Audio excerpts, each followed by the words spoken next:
Talking Tuesday. It's what we do. We just sit around, smoke a pound, and talk about what we do in the cannabis world. We gon' let you know how the business go on a brand new show. Talking Tuesday. Show you how to do it right. All right now, hey, welcome to Token Tuesday, where real cannabis players are talking real cannabis issues. You know, we not about talking that fake stuff. We talk real cannabis issues. I have Ruby to my left. Keith Williams is out. His son got tournament in Vegas playing basketball. Shout outs to Keith's son. Wish him well at the tournament playing basketball. And Marco, that is normally to my right, is under the weather. So we wish him, a speedy recovery to get him back. But today we have a guest here, and our guest is Gold. Greetings. And that's how the industry knows Gold as Gold. And she is good as gold, you know. She's been in the industry since 2006, a pioneer in the industry as well. She has been through raids just like myself and every other pioneer that's been in the industry that long. This is the first black woman to ever own a shop in the history of medical cannabis as well as adult use cannabis in the world. Wait a minute. Y'all didn't hear that. Yes. I said in the world. I didn't say the state. I didn't say the country. I said the world. So that's big. And so she's blessing us with and gracing us with her presence on the show. I want everybody to pay attention to what Gold has to say in today's segment. It's going to be live. You know how we like to. We kick it real. We talk real cannabis facts, real cannabis issues. And so we're going to jump right in. And while I'm going to let Ruby kick it off, because Keith said he was going to send me some questions that he would love to ask Gold. Oh, boy. So I'm going to let Ruby kick it off right now and jump right on into it, Ruby. Yes. So first, I would love to know is what made you get into the industry? What was the first thing that made you say, you know what, this is something that not only am I going to advocate for myself, but I'm going to pave the way, because that's exactly what you did. You paved the way. Yes, I did. And it's an experience I had. When September 11 came, I was working internationally and also in the tourism industry. And at the time, working for a travel magazine, we received an invitation to visit Santa Rosa up in Southern California. And I fell in love with the place. And I said, one day, I want to come back there. When September 11 came, I decided I take some time off. I'm going to go off and figure out what I'm going to do with my life. And I spent some time isolated in a yurt up in the mountains, all by myself with horses all around. For how long? And I got bored after a month because I'm a workaholic and decided to go into town and start intermingling with people and learning some computer skills and so forth. And this young man approached me and asked me if I smoke. I said, no, I'm an athlete. I don't smoke. And he said, I'm not talking about cigarette. I'm talking about cannabis. And I said, no, it's illegal. He said, yes, it's legal. And I said, no, it's illegal. And coming from corporate America, I was not aware of all this stuff. So he took me to the sheriff's office and introduced me to the sheriff lady there. And she walked up and she pulled an application form and asked me if I would like to fill out an application. I said, no. I said I was not aware that it was legal. Wow. And she said, yes, it's legal. So we went back and he asked me if I ever seen a grow. And I said no. And he took me to his dad's farm. And we walked around and I saw her. And he says, I want to show you the magic of this medicine. Yeah. And right then, 2 cars drove up. One lady was in the car with her daughter. And her daughter was taking her out of the car. She was in the most excruciating pain I have ever seen someone in, with moaning and groaning. Yeah. She had fibromyalgia. You couldn't touch her. She was in so much pain. Oh, wow. And they give her marijuana joint. It was, now that I know what it is, it was an indica not a indica. Indica. She smoked it, and after an hour, she was so relaxed. Yeah. She could move around, be touched. And then later on, a lady drove up. She had dialysis treatment. She was very hungry, and they gave her a cookie, and it had cannabis in it. And after a while, she was all perked up and with energy and ready to go gun ho. And when I saw the miracle, I said, "Oh my God, I don't believe this. If someone told me this, I would never believe it if I hadn't seen it with my eyes." Yeah. Then I reflect later on that in the past, I had a brother who was missing in action in Vietnam for 3 months. He came back and he had a lot of nightmares, post-traumatic syndrome. And my sister used to get up in the middle of the night, pick out her hair in an afro, go out on the street, and bring back joints for him to smoke. And he slept peacefully. Yeah. Then later on, I had a sister that passed from AIDS, and I realized Sorry to hear that. if she had that to smoke, she would have been of so much ease and everything else. And I said, that's it. I need to get in because I know so much I can do and so much I could help. Yeah. And then I met an attorney. The young man took me to an attorney called, I don't know if I can call names. Am I allowed to call names? Yes, you are. Attorney Robert Rich. Attorney Robert Robert Rich. Rich. He's one of the first and only to take a cannabis case to the Supreme Court. And he told me I would be a perfect candidate because of what I believe in, what I stand for. And he came back with me to Los Angeles, helped me find a location. I found a location in Pico, and I started there. And once a month, all vets received free meds. All HIV patients got free meds and dialysis patient. But before that, when I came down, while I was up there, up in Northern California, I met a young man. And I didn't know how to start in Los Angeles. And I asked him, he said, "Oh, I know the right person to send you to." And he sent me to Virgil. the King. Yeah. I walked into the King office and I told him who I was, what it was about, who referred me. He threw himself back in his chair and lunged back and looked at me in bewilderment as if to say, "Where is this woman think she's going?" He had a sort of attitude and mentality, and he had a smirk smile on his face. And when I looked at that, I studied him and I said, "Okay, I'll be back." And I went and I set up everything. I mimicked his office completely. The color, the layout, everything I did from his office, following suit. In the meanwhile, I didn't know anything about selling cannabis because I've never smoked. I don't medicate. I was an athlete. So I wasn't allowed to smoke, drink, or do any of that stuff. So I had two young men, they called themselves street pharmacists. They came in and they taught me and educate me how to weigh things out, what the weight is, a small little computer. They had everything scotch tape on the back of it and show me how to weigh the weight out and what to do. And that's what I follow suit. And that's how I started, you know. Wow. Grateful and thankful.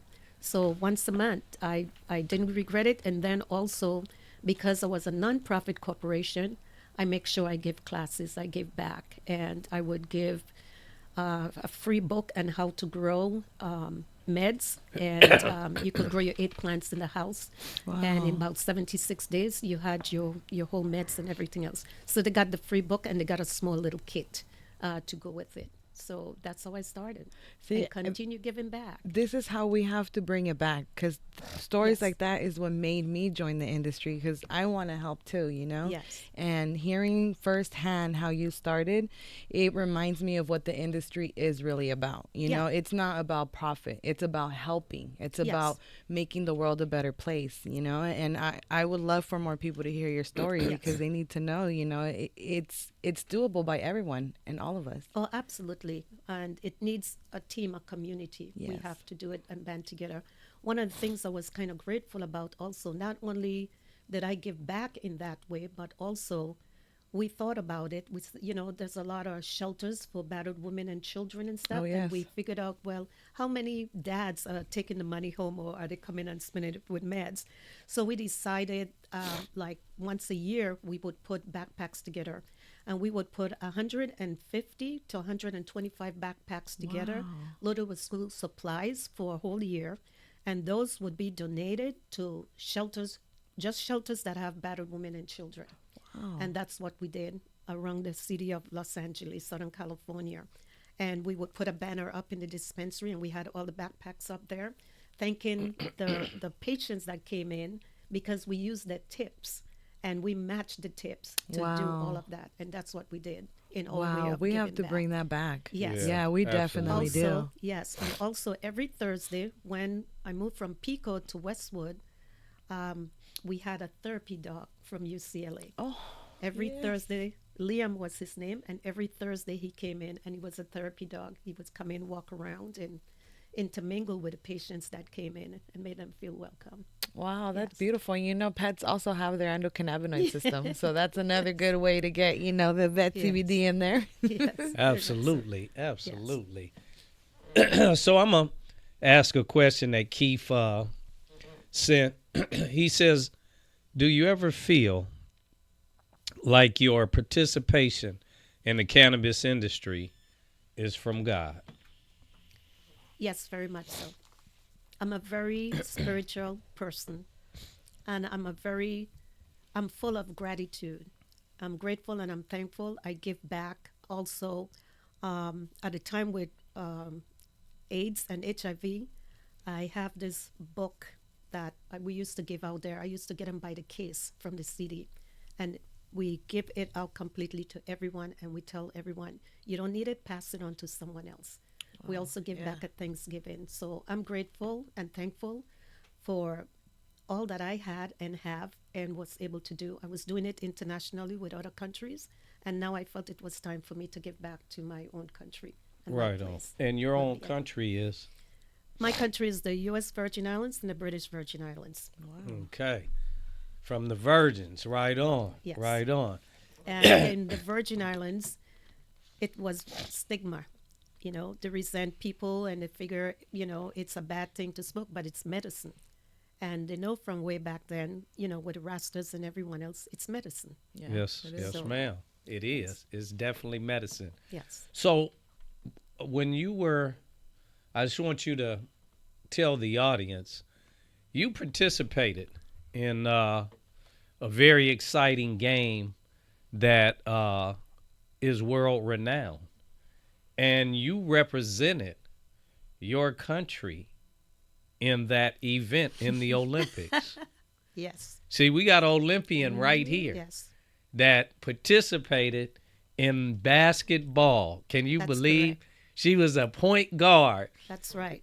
Dribble to the left, dribble to the right, break your ankles guard. That's right. And if you doubt me, I can still do it. Not as fast, as, not as good as the women today. They're so tall, they're so fast, but I still go out and I still exercise. I still do it. It's good. Balance, agility. And I hope it's a good example for the younger generation and especially females that are coming up. Yeah. Because when I look at it, I feel that in 1966, when we did that, we made it very instrumental for female basketball players to become pros and also to participate in college. And anyone doubt me, they can check the history. Yeah. Right on. Well, hey, Yeah. like I told y'all, we ain't here faking and shaking. We bring real players that are here talking real information. Gold, just so you guys know, got into the game back in 2006. So, when we talk about the term pre-ICO, her shop is a pre-ICO, so she predates the interim control ordinance, which was created in 2007 that we all had to register under. So going through the raids and everything, been there, done that.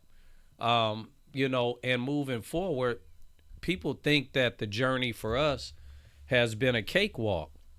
But the journey for us has been trials and tribulations all the way back, dating the raid days and everything that has gone on. It just transitioned, and manifested into a different animal. So no longer the federal government raiding or the local law enforcement raiding.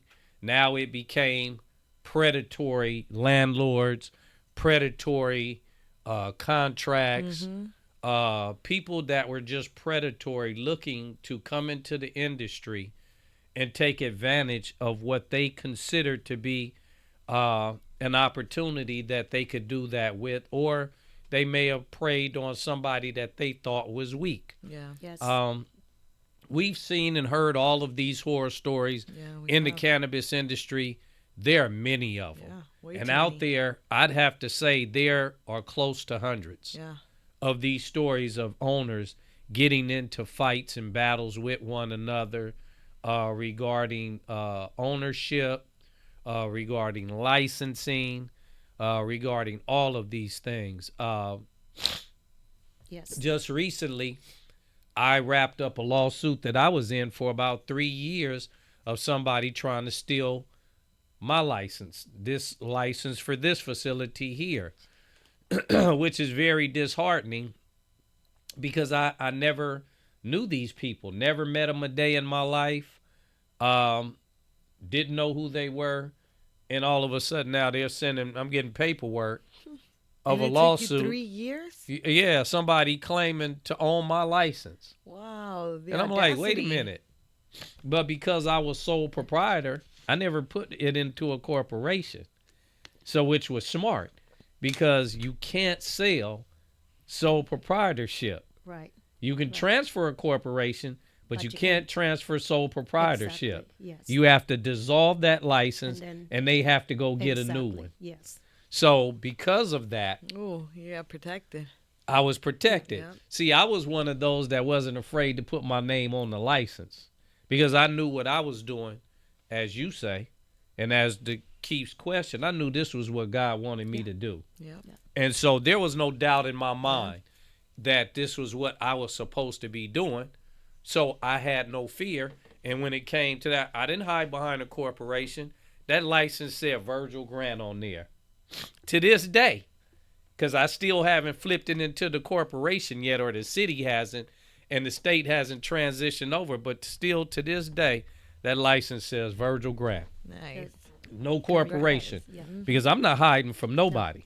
You don't have to. You know what I'm saying? Wrong. And I wasn't even hiding back then. If you're going to come. I'm going to do the right thing.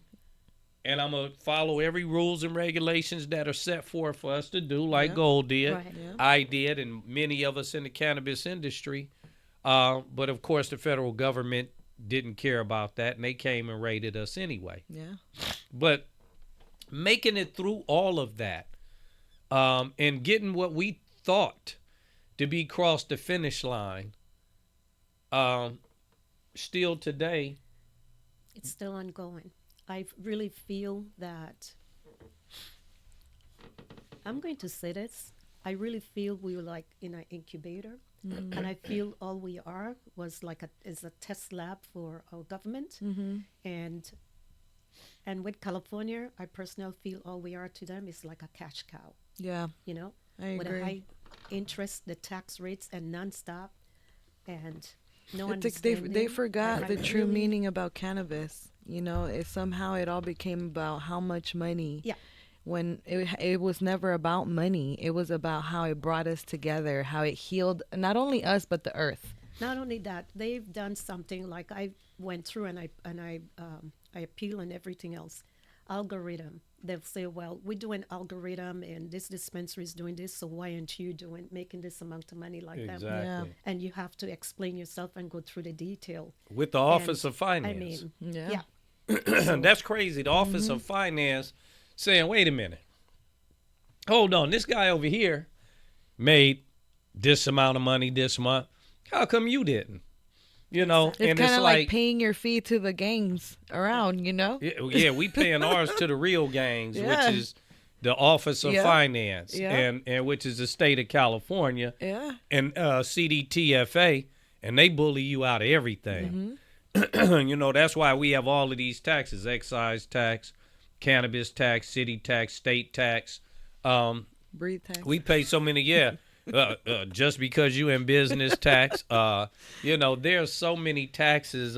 You're friendly with the customer tax. Yeah. I mean, if they could figure out every tax to tax us, that's what they do. But they don't understand that they're actually hurting themselves and the industry and the business. Because if you overtax us and we no longer exist as a business, then you get nothing. Exactly. And that's where they're going. That's where they're heading. Look at how many people are out of business. But maybe what is the alternative with them? You know what are their underlying motives? We never know. We don't know. We Yeah. can only speculate Yeah. that they're Yeah. trying to hand this over to big business, and that maybe one day they'll hand it over to the pharmaceuticals. But they don't understand this is a different type of It industry. is. And I don't know anybody that'll say, "Oh, I'm going to Kaiser to get my weed." No. It's just not going to happen. And then not only that, when it comes to growing it, we all know that growing it's an actual connection. So they're not going to be able to just mimic. And even if you give them the formula, they're not going to be able to grow that if they don't have that good vibe. So they can try, but they'll fail, Yeah. you know? As a lot of people that have come into our industry, and they think that it's money, they think that it's power and position, that they can set up and come into our industry and be successful. And there are so many examples from Madman to Jay-Z to so many other examples that I can use that have failed in the cannabis industry. Yeah. You look at how a lot of these businesses in California, how many brands that we used to know exist that we don't hear from now? Too many. Exactly. Yeah, it's Exactly. so Yeah, many. Too many. Retailers as well. People that you and I knew that were retailers in the Yes. retail industry are no longer here. No longer. It's like you can almost count on one hand, maybe chopping a couple of fingers off, how many of us are left in the cannabis industry that were original owners. Yep. Yes. You know, They And- made it extremely difficult. I think they purposely made it to where everyone would give up, and it's the resilience that you have to keep pushing Yes. because they're not going to win. This is something that brings us together. It's not going to divide us, and they want to continue to divide us. That's why we need to have a community like we did before. Yeah, I And agree. We have to look out for each other and Yeah. help each other. Yeah. We have to do that And- work and that's together. how we need to survived. work together. Yeah. Yeah. That's how we survived that is back how you then. survived. We We survived did. by using one another. Cannabis brought everybody together. That has been a actual fact. Yep. Yes. That cannabis would bring people together. Still to this day, cannabis brings people together. It is. And if we continue to, I guess, carry on the principles of really what cannabis was truly about, we would actually realize that this plant is to bring people together. Yeah.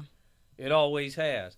You look in a concert, a reggae concert, we used to always joke about this. There was no racism in a reggae concert because they had a joint passing all the way around. You don't care if it was a white guy or a black guy or a Jewish guy or this guy or that gal. It didn't matter. That It was joint, one love. that joint passed around, and you passed it around with a smile on your face Yeah. to the next person. But see, that's why I say that the government, and I honestly believe that the government knew that if they took cannabis out, they would be able to divide because now there's anger, now there's doubt, now there's so many negative emotions that play. And when people don't use cannabis, they kind of, they stay stuck to that rage. And it's been scientifically proven that cannabis it fights against rage. So for the government to have made this and put such a bad stigma to it, they got what they really wanted, which is what we're seeing now. We have to kind of fight with our own family members, our own friends, what you believe, what I believe. But in reality, if we look at the way God created us with the endocannabinoid system that has cannabinoid receptors that bind to the phytocannabinoids that come from the cannabis plant that grows on earth that we live, like why are we still arguing about this? This is what I always ask, And so I believe the government manipulated cannabis to be able to achieve what they're achieving. However, if we continue to show people that it brings us together, we continue to educate and we continue to push, I think we can still change it. Absolutely. Absolutely. Yeah. So, goal is still, she has a micro business in the cannabis industry. For y'all that are unaware of what a micro business is, there's cultivation, manufacturing, distribution, retail, delivery, everything under one roof. And her shop is presently on closed on hold for the present time, but we'll soon be back up and running.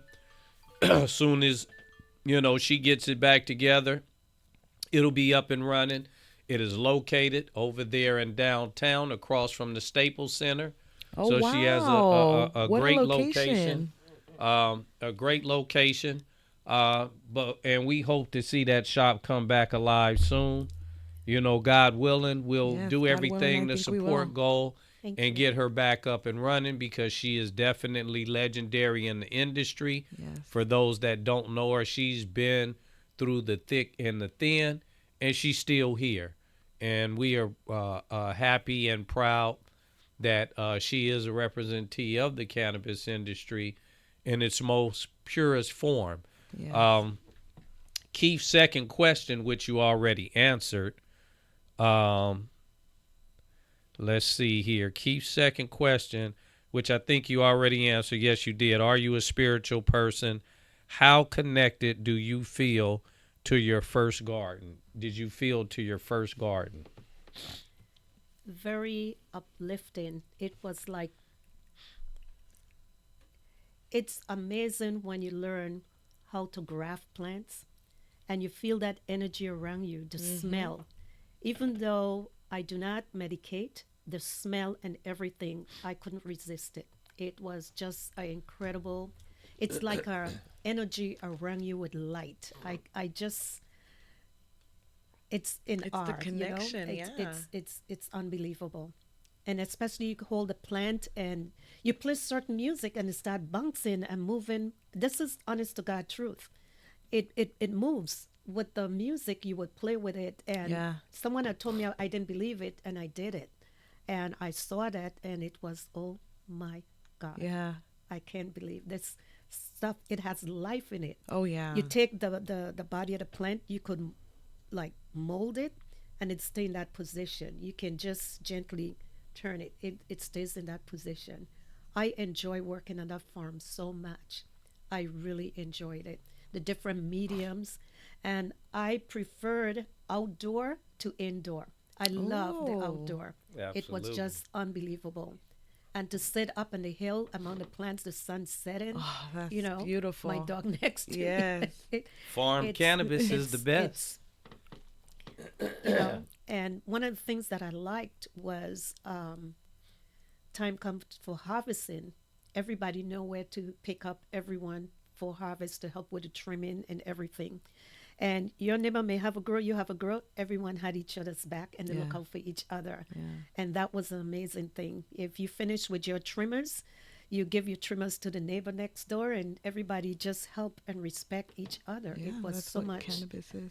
Now that's so a much community. togetherness. Yeah. Yes, I Yeah, really miss that. That's I a real really miss that. community. I Yes. think this time we'll have a community behind your back. Yes, And when yes. your shop is ready to go, it'll be one of the most successful But shops. one of the most wonderful Yes. things too was we had the organization here where we look out for each other and we help each other before the city came in. Yeah.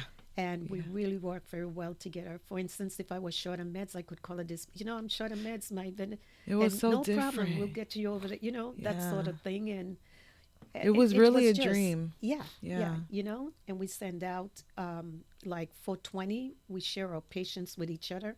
How's things going? Oh, it's kind of slow. Oh, no worries. We'll send some patient down to you. We Wow. had that sort of bonding and relationship. If It somebody was was very being different. raided, It's the we went out collaboration. and we supported that person's business. We Yeah. all got together. We went down there. We closed down our shop. We went there and we support that Yeah. business. Mm-hmm. And We we need to need to bring have that that back back. again. We need to show Yeah. camaraderie. Yeah, we do. need to Yeah, do that was real community that kept us together. Yes. Like we were real strong back then, and so strong that there are a lot of entities, agencies that really looked at us and said, "Wait a minute, it's a lot of those guys. It's not just one or 2, 3 or 4. It is a lot of Yeah. them." And so they understood everywhere we were called to go, we went or we sent somebody there to be present Right. that represented Yeah. us. Yeah. So if I couldn't make it, there were 2 bodies we sent. If Gold couldn't make it, she would send 2 bodies or a body. We made sure that everybody was Yeah. present Protected and present. and doing their part in this industry. Unfortunately, we don't have that anymore in No. this industry, and not that we can't get back to it. We must get Very back to right. the basics We got to keep because bringing it the back. basics Yeah. is what got us this far. So you have these corporatized businesses that are benefiting off of the backs of what we've created Oh, with the yes, they community are. that we built that pushed this industry in the direction that we pushed it in. Yes. Yeah. And we've allowed these corporatized cats to come in and kind of bully their way in and try to take over and this and that. But we just, keep our position, stay where we are.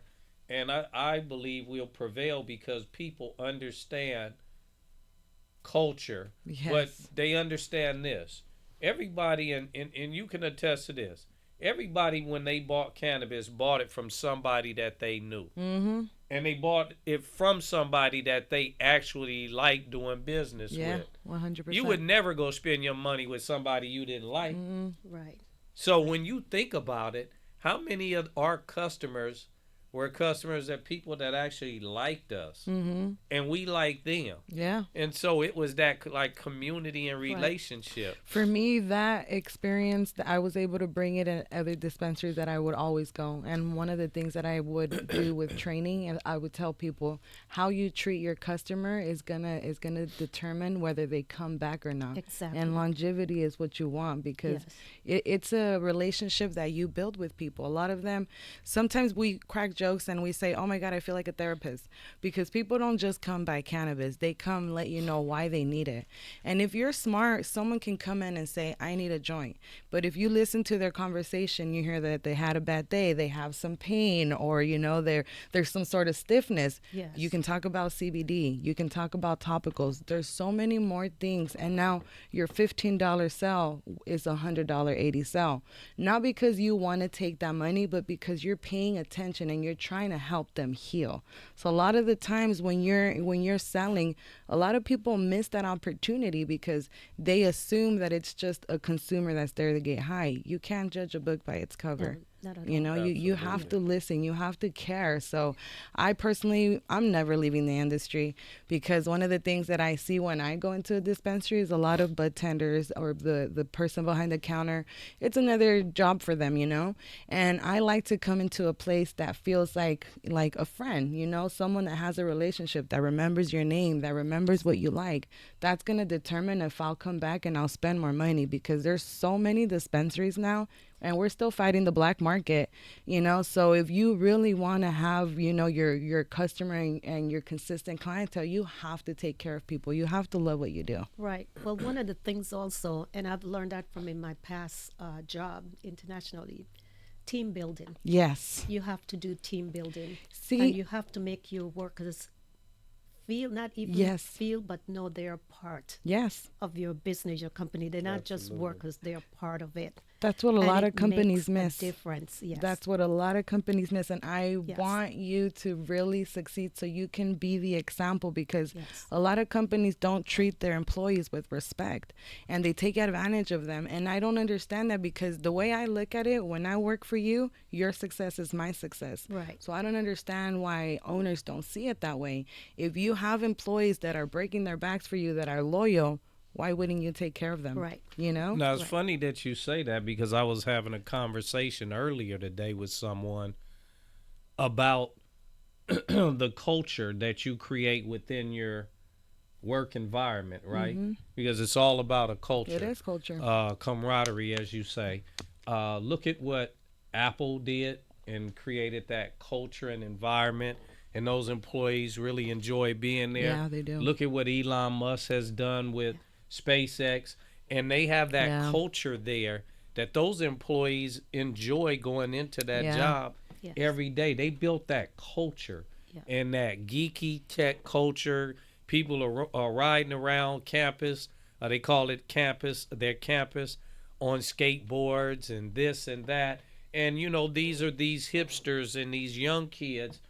But their minds are really sharp, and they're innovative, and they created that culture to help them, um, to help, I guess, and the best word to use in our industry, to help cultivate, Yeah. that atmosphere Yeah. of producing some of the sharpest young minds in the tech industry or in the aerospace industry. And this is what I've always tried to do as an owner, is build a culture within California cannabis, Yeah. so that when people work here, they appreciate working here. Yeah, They they love love coming to working here. work. It's not like, Mm-hmm. oh, I got to go in and go to work. Oh, I got to go here today. It's like, oh, yeah, man, I'm going to work. Ooh. Mm-hmm. And they like, dang, man, you enjoy going there like that? And people are like, yeah, man, I got a cool boss. I got a cool environment. When you create that type of atmosphere for people, it's not work. Mm-mm. It's not a It's job. home away from home. Exactly. And now you have loyalty. Yes. Exactly. And this is what the cannabis industry has always represented to me. Yeah. It's never been work for me. Mm-hmm. It's been something I enjoy to get up and go do every day. And still at this age, after this many years in the industry, we're still getting up and doing what doing we it. enjoy and love doing. And it's something I feel at some point we had to do for free. Not because we wanted to, but because that's what cannabis is. You know, it's not something that you're always going to cash on every single day. But there's more to it, because you might not be making money, but you're making a connection with another human being. You're helping someone else heal. You're giving them a better quality of life. What's better than that? You know? Yes. And exactly. The money part is great. Don't get it wrong. Yes, You don't know, get we that we twisted, we yes. love to get the money because, of course, money makes the world go round. That's how we have to pay our bills. We can't go to the landlord and say, "Landlord, you're my friend. It's the first friend. I'd like to stay here another month, friend." But that's why we have to keep fighting for this, for our industry, because there's too many people, the wrong people are benefiting from it. Absolutely. Whereas real people like us that want to make a difference aren't. Maybe we are, but not as much. Yeah. As much as we should. Not So, in the capacity, like you said, that we really, really should. Yeah. The people, like you say, and it is a fact, that are benefiting from our industry are people that are not from our industry At all. never paved the way, never did anything positive for the industry, never sacrificed anything, never gave anything that they weren't getting back tenfold. Or never been part of a just raid. greedy. There you go. Greedy people who only are out for self, and everything is about their bottom line. Yep. Whereas us, and I can speak personally as well as Gold, we didn't get into the industry for the money. No.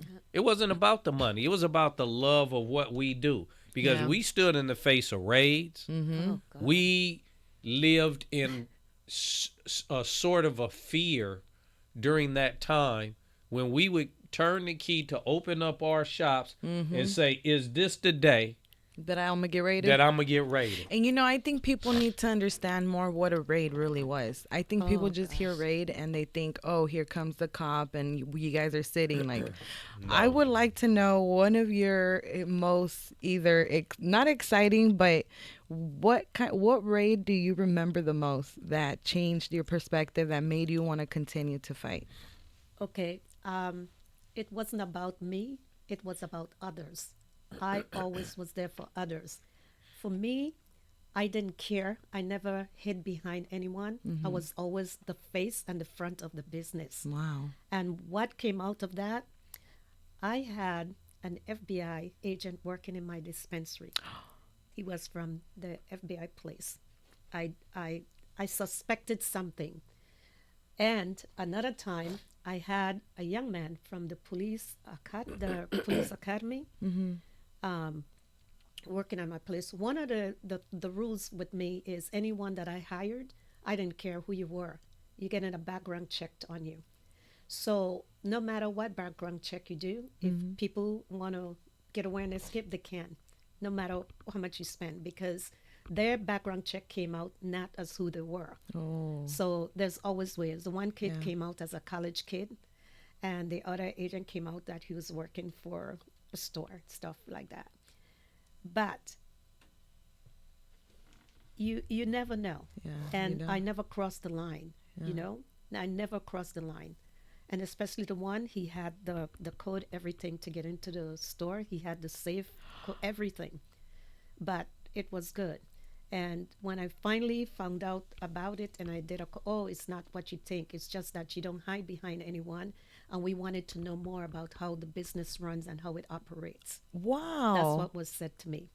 Wow. Yes. And then the other young man who, from the police account, he gave me a card of a head person, and he says, anybody smash and grab and come and raid your place, I want you to call this number. Oh, that's I beautiful. still have it, but I would never ever utilize that. I would never do that. I would do things the right way. The right way, you know? yeah. I wouldn't go behind because I am loyal to my other people. You know, I'm loyal to the other dispensaries. And you You have had to a set an purpose with your example. dispensary. I think Yeah. there was a misconception that every dispensary was just a trap. That, you know, it was just drugs and people were just there getting high. Where Right. what I remember dispensaries pre-ICO was a little community, a mom and pop dispensary that, you know, had free cannabis for AIDS patients, Yeah. that helped people in need, that Yeah. if I went in and I told, you know, the person behind the counter, I only have 10, You but I'm did. in a lot of pain. Yeah. I actually got that help. Yeah. We can't do that nowadays. I No. can't go into a dispensary and say, hey, I only have 10, but I really want that good OG because that's what helps me. Yeah. You know, it's not going to happen. That's And right. before it could, you know, it was about helping one another. And I would love to bring that back. And I would definitely be there to vouch Yeah. for you and help I'm with sure your... there's ways it could be done. I think one of the things maybe need improving is our system. We have an advisory committee. We have so many different departments with the cannabis industry and advisory boards and stuff. And I would question how many of them have worked in a dispensary experience Probably a none. day or done some internship to understand the None. day-to-day that we go through when we are at a dispensary or when we're looking at meds, or the growers when they're up there growing, what they have to endure, you know, how they have to be outdoor among the plants, you know, hours the work, Yeah. maintaining the plants, you know, and everything else. I would like to know how many of them, a lot of them are from corporate or from some other area, and oh, I want to be a part of this, but they're just there, but Yeah. they haven't I mean, I started don't even think an they... experience. I don't think they would even be able to do retail, because how would they be able to sell a product that they don't understand? Exactly. How would they help the consumer understand what they're Right. buying? Right. You know, a lot of them got into this position that they're in because they thought it was fun. You know, you hear, oh, getting involved in the cannabis industry, it's exciting, it's fun. These, like you said, I can guarantee you. First of all, DCR don't have not one person working in DCR that is from the cannabis industry. First of all, number two, the commission.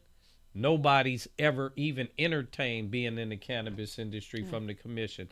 There is a lot of governing of us as the industry, and y'all heard me say this before, but none of them have any experience. Not one of them grew a plant, transported any product, sold any product, delivered anything. They didn't do any of that, but have the audacity to tell us what we should and shouldn't be doing in our industry. Like, you know, you know, and I keep it real. Y'all know this. So I was on a meeting today with a council person in the city of Los Angeles. And, you know, I told them, you know, like, I've been in this 30-something years. I've opened myself up to the regulators. Every last one of them know me personally, from the state to the city. Why have none of them reached out to me with all the experience that I have? Because they don't want change. Exactly. They don't want... They know that if you are part of that, there would be real change. Not only would there be real change, we would have a bigger community. There would be more people that would come out, because sometimes people follow others and they need a little bit of inspiration. Yeah. So if we have Virgil up there, I can guarantee you we'll have more people speaking up. Oh, absolutely. And that's what they don't want. They don't want you to bring us together. They don't want you to bring more black people, more Latinos, to fight and to speak up, because God forbid that happens. You know what's going to happen? We're going to change this. Exactly. And that has been the biggest issue of why this industry has not been successful in the city of Los Angeles. This should be the #1 cannabis market in the world. It should. And this right now is a failing market. It's actually laughable market that we are in California, in LA, which should be the #1 market but I in the say world. The government did that too, is because when they introduced metric, do we really need metric to sell cannabis and to understand Absolutely not. I don't even we understand what the purpose of metrics is for. it? No other industry uses it.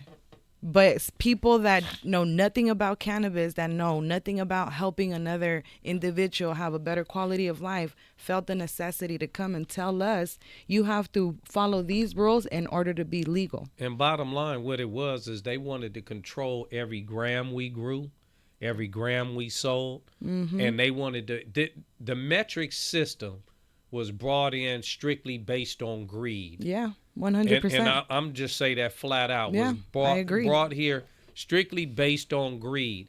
Now, what industry looks at every? I guarantee you, the pharmaceutical industry don't even look at every pill that they make. They don't. There's videos of them just dumping them. Alcohol business don't even count how many bottles you made that week. The wine industry don't count how many bottles they make within a month or a week or a year. You or what other report industry you makes you test it 3 times before you can sell it? So, Exactly. you think about the ridiculous things that we have to Endure. endure and contend with just as operators in the cannabis industry. We're fighting a lot. And you're right. It's obvious that they didn't want change, because if they wanted change, they would have put me in that top position. Regardless of me being the owner and operator, if they knew I operated with integrity, Which you do, and they know. Yeah, exactly. They knew I was a straight-laced dude. And crooked people don't like straight-laced people, right? No, they don't. I mean, I'm just keeping it real. That's why I got kicked out of jail. Exactly. They don't want you to straight-laced people, because if the straight-laced people gonna make sure everybody do thing right. Yep. And the industry, the city of Los Angeles, they was out for the taking. Yeah. We all know that, because a lot of people got popped and interfered with for trying to dip into the industry when they knew they shouldn't have, or taking bribes here or taking money there. We knew that was going on, and they knew I wasn't with that. They knew I was for everything straight across the board. And even coming from my background and where I come from, they knew I was still about doing the things the right way. And the reason why is because I wanted cannabis to be respected. It should be in the city of Los Angeles. Excuse me, and that we could do it the right way and still make it the best industry that we've ever had in the world. Now, California, we all know, is the mecca of cannabis. Right. Why aren't we truly representing that in the best way? But we were on our way to being that way. Yeah, we were. Exactly what you were saying. Yeah. We were on our way. Yes. And all of a sudden, they said, that's it. We want you to be not be nonprofit anymore. You got to be a corporation. You got to do this and do that. And that turned everything back around. It did. And everyone It came in gave from greed all over. the open door. Yeah. Yeah. And it's sad, because we would have a very different industry 100%. if the players were able to play in this industry.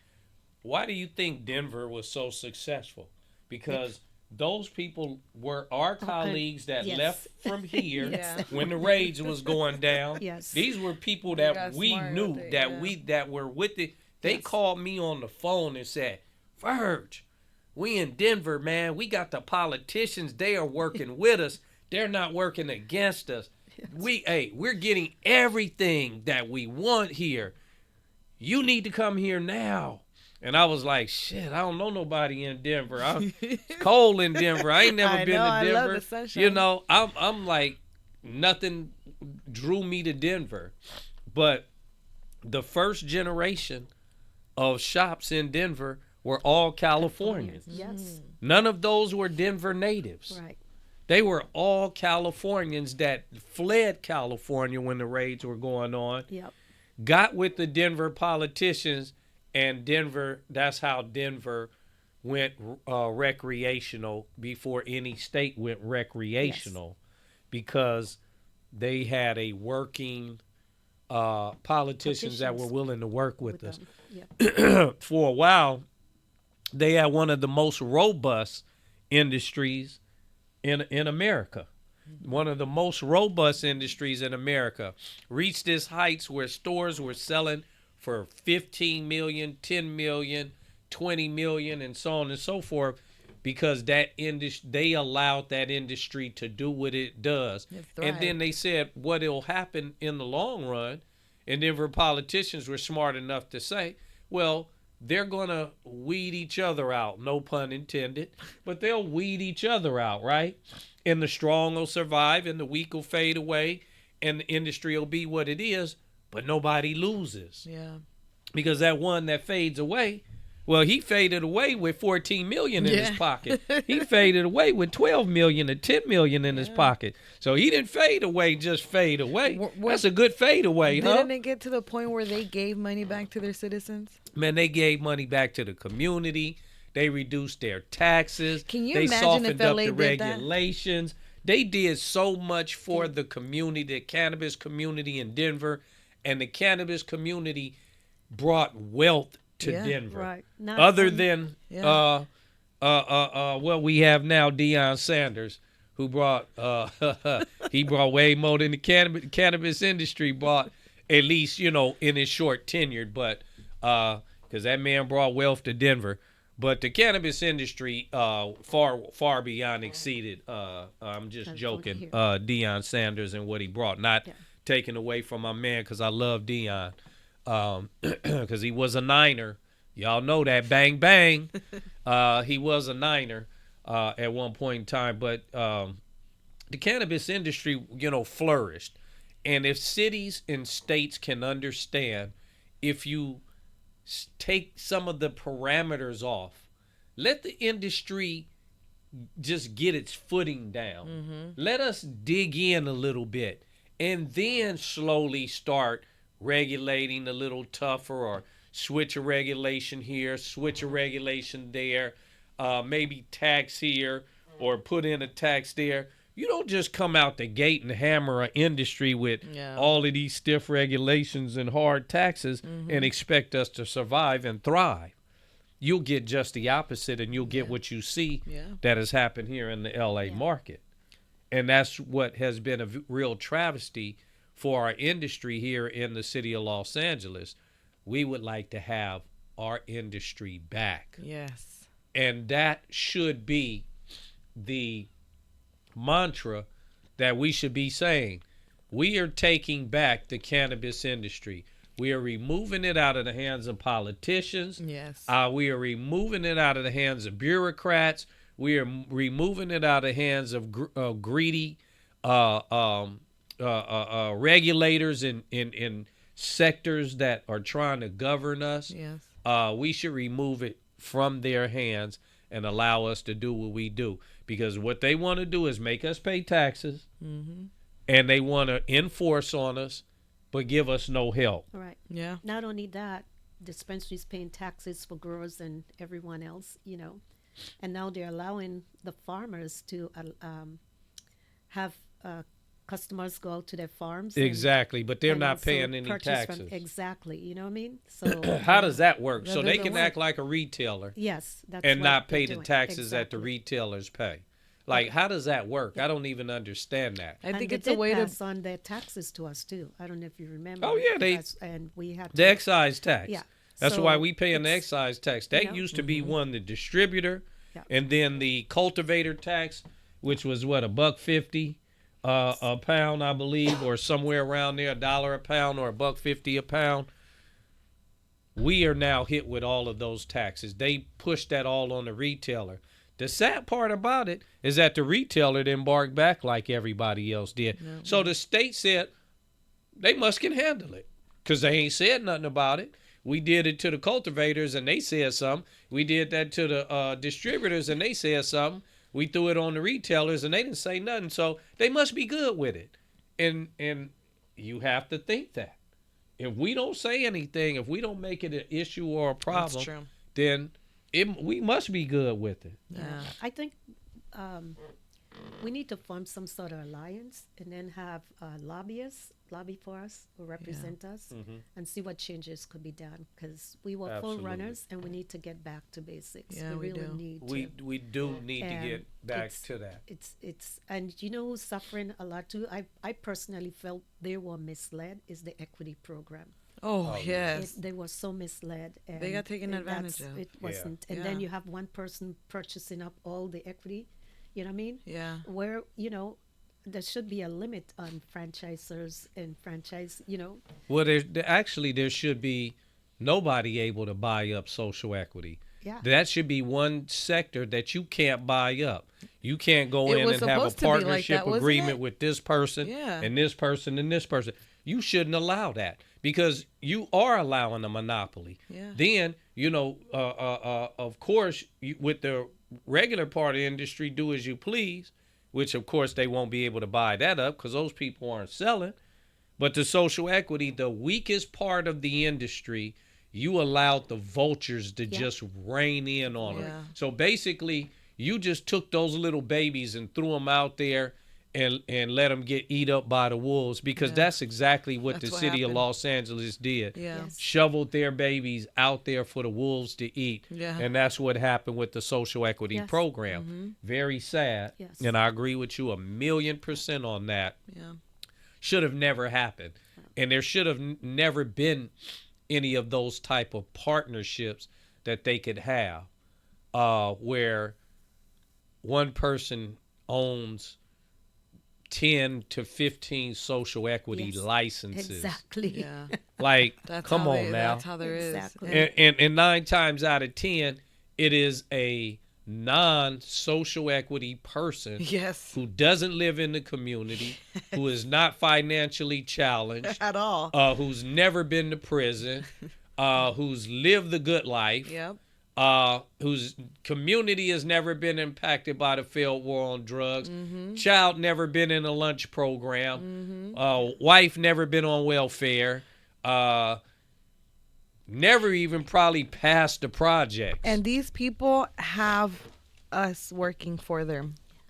It's our people. It's all the black people. It's all the Latinos that are working, are the hourly jobs. And because of that lack of activism, I think, is why it happened. And when we get tired, really, really tired of things, moving in the direction that they are, then I think we'll really stand up and say something. We just haven't gotten tired enough. Why is that? Because you do have those big shops that own 15 social equity licenses and probably about 4 or 5 or 6 or 7 of the regular retail licenses, right? So that person can lose money in those stores or not make any money. They can break even. As long as they pay their employees taxes and this, that, and the other, they could care less if they make money because what they're doing is playing the waiting game and the long game so that people like us who can't play that long game will fade away and then they'll take us up. They'll take this and they'll take that. So this is what this industry has truly become. These so-called giants lurking around trying to wait everybody out. And my message to that is everybody hold their post. Yes. And you always heard me say, hang in there. Yes. Anybody that comes to me and asks me that is a true player in the cannabis industry, I tell them don't sell, hang in there. Right. Another brother that was on our show, Kevin Bush, many a times, he thought about throwing his hands up. Brother, hang in there. This person thought about saying, man, I'm going to just go on and fold tent. Hang in there. And I tell everybody to hang in there. Our time is going to come because these people are going to get tired after a while of just holding on to this stuff. And it's not really doing anything for them. And they're spending year after year paying out employees and doing this and doing that. And it's not benefiting them. And they got into it for it to benefit them. And they're going to get tired and just walk away. And do believe you see it happening even with the biggest ones. You have all of these companies that are out there that have bought up all of these little shops. And those little shops ain't doing nothing. They're not making the money. And they're wasting money and not making money. And it's going to come a time where they're going to say, like all businessmen do, it's time to liquidate some things. It's time to, we done wrote off all we could write off here. Yeah. It's time now to liquidate this and get it out of here. We made how much money? Okay, we made enough. Let's go on and sell and get our money out of here and go on and pack up shop. And it's going to happen. I personally believe it's going to happen. We just have to stay focused of why we came here to this cannabis industry. And it wasn't about us. It was about the people. To make a difference. I was always happy about the people, many people that I serviced. It excited me to know that I took care of a region, a territory over here. This territory, it just excited me that I was servicing these people and they were satisfied and happy to get the product that I brought. And that's what made me feel good about being in the cannabis industry. The money came along with that. Yes, it did. But the money wasn't the focus. No. Because I didn't buy fancy cars. I didn't live in a fancy house. I didn't wear fancy jewelry. I didn't do any of that. You remained yourself. I reinvested back into the business.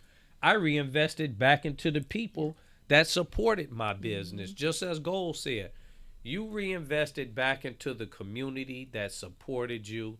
And that is the cycle of life, man. That is the cycle of community.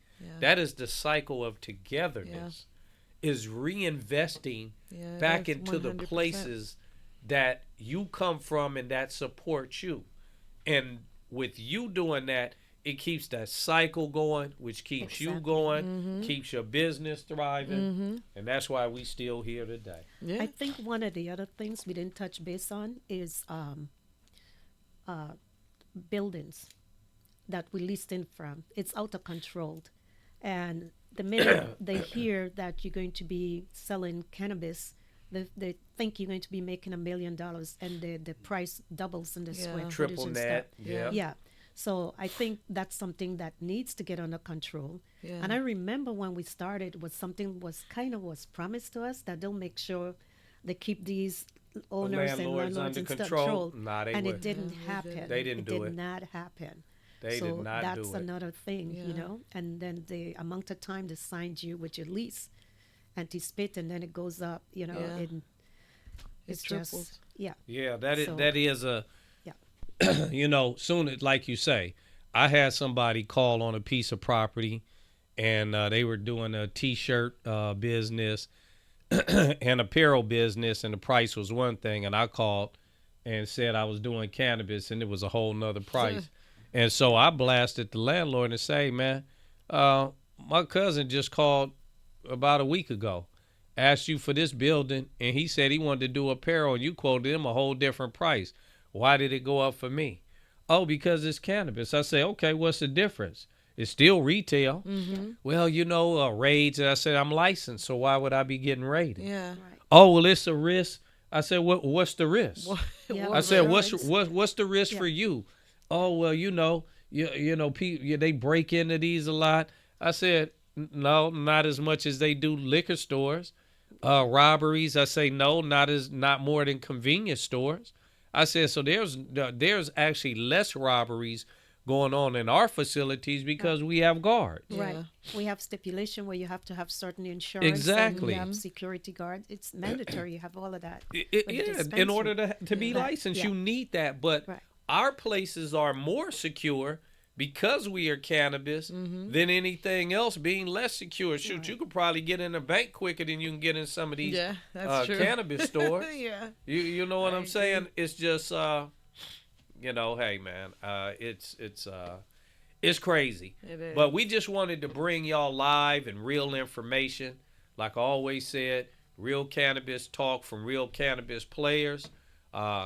You know, this is what you're going to get when you watch this podcast. If you want us to tickle your ears with some fancy stuff, or you want us to bring on somebody on the show that is famous for doing something else other than cannabis, y'all watching the wrong show.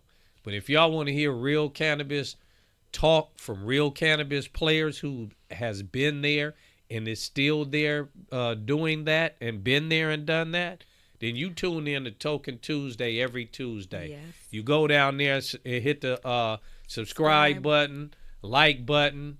We're on Spotify. We're on YouTube. We're on California Cannabis, WC.com website, and every streaming platform out there.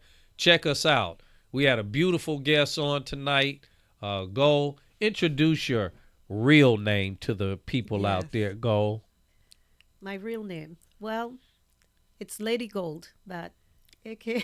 Right on. I'm sorry. See, no, that's all right. Hey, Lady Gold. she told you what you wanted Lady to hear. Gold. What I she was dubbed wanted you to Lady hear. Gold. Yeah. Lady Gold. Yeah. Lady the hidden Gold. One. They used to Live in call the me flesh. hidden one. Yeah. Here, blessing and gracing our presence here in the Token Tuesday.